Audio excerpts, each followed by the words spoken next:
Cameroon, Bandung, Africa, Bandung, to the world, Bandung. Salut les amis, bienvenue sur votre plateforme. Ici, c'est votre humble serviteur, l'homme le plus noir de la terre et fier de l'être. Il y a quelque chose qui se passe en Iran aujourd'hui. C'est inédit. C'est du jamais vu. Tout le monde sait, l'Iran c'est un pays peuplé d'à peu près 93 millions de gens. 93 millions. 2 millions sont des juifs, 1 million chrétiens, le reste c'est des musulmans, pratiquent l'islam. Donc 93 millions de gens. L'Iran c'est un pays très bien éduqué, avec des patriotes, des vrais patriotes. Dans les places à ceux qui racontent des boubas, la majorité des Iraniennes vont à l'école. La majorité des ingénieurs, je répète, la majorité des ingénieurs iraniennes sont les femmes. La majorité des scientifiques iraniens sont des femmes. Et au sein des gardiens de la révolution, on a les femmes. Donc cette narrative que vous voudrez que les femmes iraniennes souffrent et tout ça là, ça ne passe plus. Ça ne passe plus. Ils ont arrêté leur bêtise. Parce que cette petite manipulation ne passe plus. Ils ont fait ça après, les Iraniens ont commencé à filmer les femmes et tout ça là, les ingénieurs, pour casser cette narrative. Vous savez, pour tuer son chien, il faut lui accuser de rage. Et c'est ce qu'ils font généralement. L'Iran aujourd'hui s'apprête parce que Donald Trump a menacé. Et les Iraniens savent que ça peut être aussi l'envoi de troupes au sol pour venir voler l'uranium enrichi à hauteur de 60% iranienne, qui est la cause de cette déchirure de l'ancien accord signé par Barack Obama, par M. Trump, lui-même qui a déchiré l'accord. Maintenant, il est en train de vouloir revenir sur cet accord-là, il n'y a pas moyen. C'est ajouté à cela le détroit d'Ormuz. Les amis, c'est un fait inédit en Iran.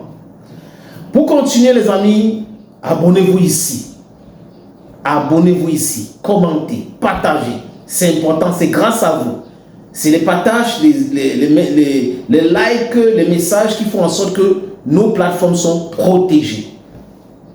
J'ai mon frère, mon ami, mon collègue, Danny Scorpio. Danny Scorpio a un problème avec sa chaîne YouTube, Danny Scorpio, qui porte le nom Danny Scorpio. Ça a été suspendu pour 2 semaines. Sa faute, donner la bonne information. Moi, par exemple, qui vous parle là, j'ai perdu 4 chaînes YouTube à cause de la vérité. Mais je reste toujours dans la vérité. Danny Scorpio donc a été suspendu, ce n'est pas la première fois. Cette fois-ci, on doute, parce qu'on sait comment ces gens-là fonctionnent.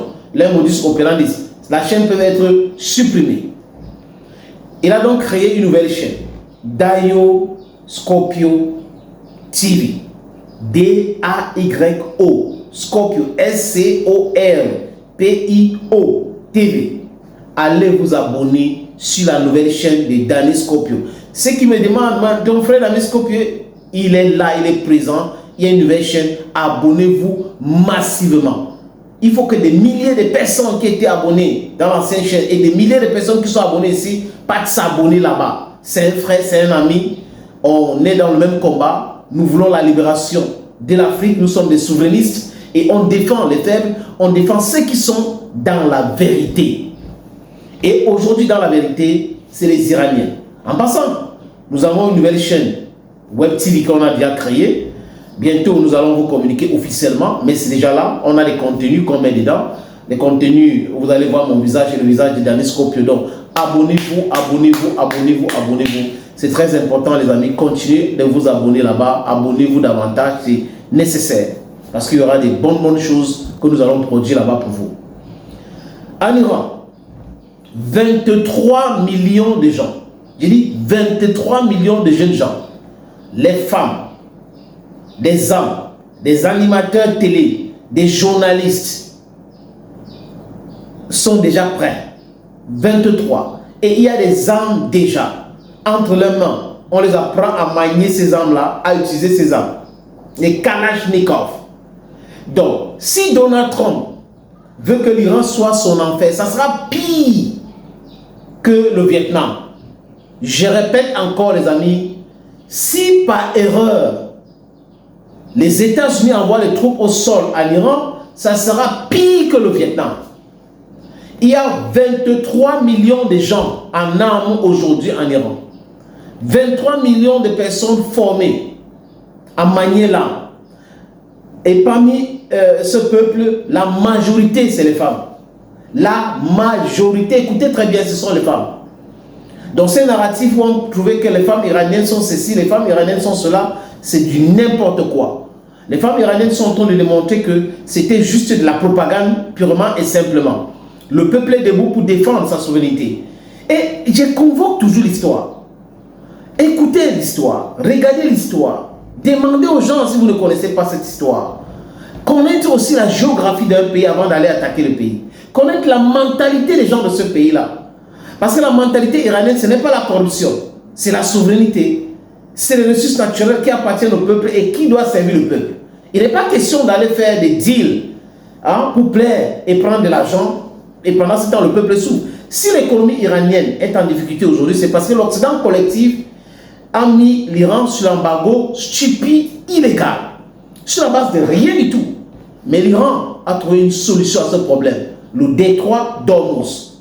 Les pays européens qui négocient aujourd'hui avec l'Iran devraient lever l'embargo contre l'Iran. Sinon, les bateaux ne vont pas traverser le détroit d'Ormuz. Ça fait qu'ils n'auront plus du pétrole et du gaz. Ou du moins, ça sera plus cher. Parce qu'ils vont aller acheter partout dans le monde et ça va coûter plus cher. Ou acheter chez les autres qui vont acheter chez les Iraniens, chez les Saoudiens. Et les Saoudiens aujourd'hui et les autres ont déjà signé des accords. Donc vous voyez que c'est un peu compliqué pour cela. La France, le Royaume-Uni et les autres sont en train de négocier. Donc, si j'étais un conseil de Donald Trump, je devais lui dire, Monsieur le Président, replions-nous, quittons la zone, négocions avec eux librement, tombons d'accord sur quelque chose et après on avance. Parce que la guerre n'est pas une solution. Surtout avec l'Iran. La guerre peut-être avec le Venezuela a été une solution. On a capturé le président, où les proches du président maintenant sont arrêtés, à tort et à travers, illégalement. On les extrade aux États-Unis. Oui, parce que l'argent, oui, ça joue un rôle là-bas dedans. On a des généraux corrompus, le ministre de la Défense corrompu, la vice-présidente Delcy Rodriguez corrompue. Là, ça s'est passé là. Mais vous commencez la guerre avec l'Iran, vous bombardez l'Iran, vous tuez le guide suprême, vous tuez tous les dirigeants. Après les autres qui sont là, vous dites non, si vous ne signez pas, votre vie est en danger. Maintenant, rien n'est annoncé, vous ne savez pas qui est qui. Voilà comment un pays qui a des hommes intelligents fonctionne. Et les Iraniens ont montré leur résilience, leur résistance. Les amis, quand vous êtes dans la vérité, vous gagnez toujours.